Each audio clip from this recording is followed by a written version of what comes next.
Okay, welcome back to the second of our series of short videos on the European Union and the Brexit debate. We do a fairly regular update on issues to do with the European Union. Of course, one of the big uncertainties at the moment is which pathway the UK will choose to follow in its negotiations with the European Union. So overall, I suppose there are many ways to leave the EU. The hard Brexit and soft Brexit are media-friendly overall approaches, but I think the details matter quite a bit. And we're going to cover some of that detail now. For example, the shape of a deal made about a specific sector, or the eventual settlement regarding the position of Northern Ireland within the EU. Crucially, the big question is whether the UK can avoid, if possible, frictionless trade barriers, can avoid trade barriers coming into its relationship with the EU. Michel Barnier, the EU Brexit negotiator, has said that there's unavoidable barriers to trade in goods and services if the UK decides to leave the customs union, which we mentioned in our first video. But there are several options ahead of the UK, some of which are more or less likely. The first one is the so-called Norwegian option. So Norway, which is one of the richest countries on the planet, is outside the customs union, but implements European Union laws and directives. And it also pays some money annually into the EU budget. It's like a membership fee essentially, but doesn't participate in any EU legislation decisions. So Norway has no formal input into shaping any of the new rules of the single market. Basically, under the Norway option, if the UK became a Norwegian-style economy, all the banking and financial services regulation would be mutually recognised.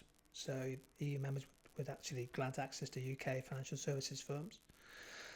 Norway is not party to free trade agreements with other countries, like via the European Union.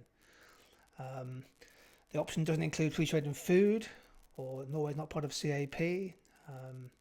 So it's quite interesting that this would be an option, perhaps, but politically, the Norwegian option is highly unlikely because the UK government's policy is not to have a soft Brexit. Theresa May and her cabinet are making it clear that the UK will leave both the customs union, okay, Norway's outside that, but they will also leave the single market. Well, Norway is part of the EU single market. So it looks as if the Norwegian option is not likely to happen. The Switzerland option is sometimes called the EFTA option. So here's a nice little graphic showing where Switzerland lies in the bigger scheme of things. EFTA stands for the European Free Trade Association. It's a group of countries that seek to promote free trade and integration between their members. EFTA has 4 countries: Iceland, Liechtenstein, Norway and Switzerland. That'd be a heck of a group to qualify from if you're a football team, isn't it? Switzerland is unique. It's a member of EFTA, but it's not a member of the European Economic Area. And so therefore, in a sense, Switzerland is a separate entity. Now, Switzerland is the biggest, most prominent EFTA member. If we went for the EFTA membership, that provides the UK with less access to the single market beyond basically trading goods, financial services not included.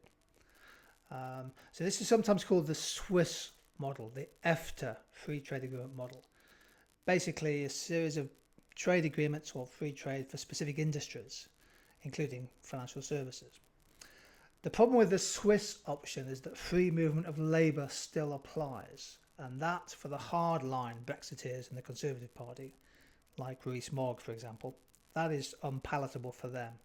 They automatically assume that Brexit will involve getting back control over labour movement from outside and inside the EU. Switzerland makes a contribution to the EU budget, but it's not as big as the Norwegian contribution because Norway is part of the single market.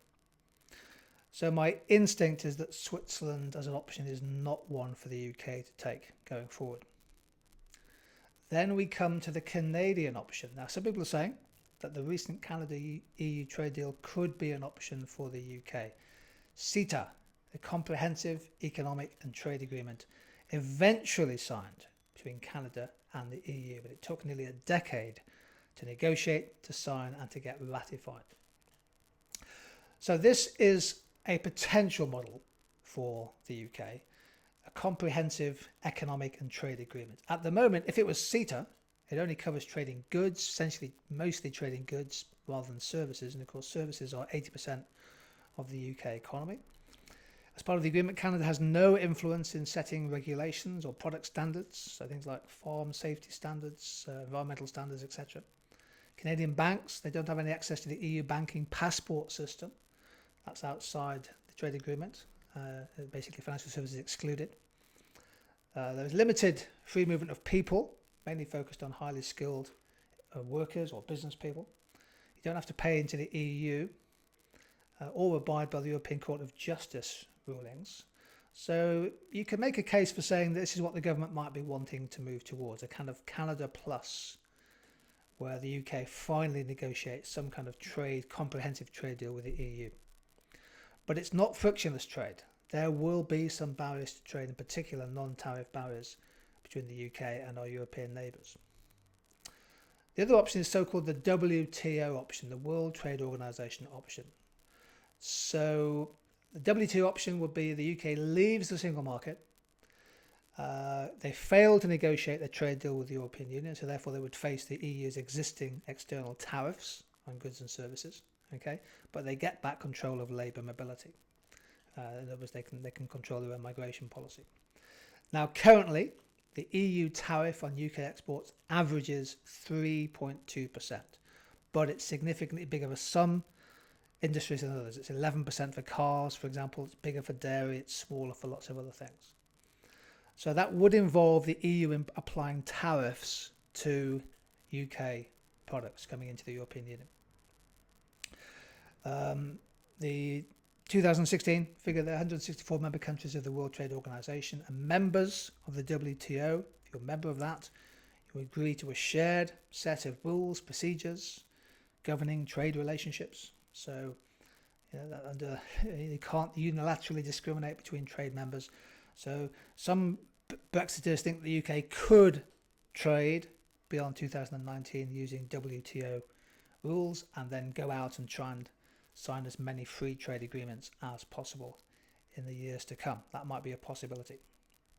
I think overall we can say that unless you stay inside the single market, unless you stay inside the customs union, the decision by the UK to leave the EU will almost inevitably lead to some barriers to trade, tariff, non-tariff barriers, becoming part and parcel of our trade arrangements in the years to come. We are basically giving up relatively frictionless trade with our EU neighbours for, some would say, political reasons, and also in the case of getting more control over labour migration.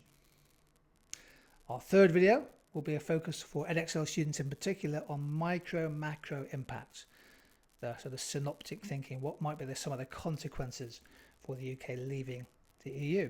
Hope you can join me for that one.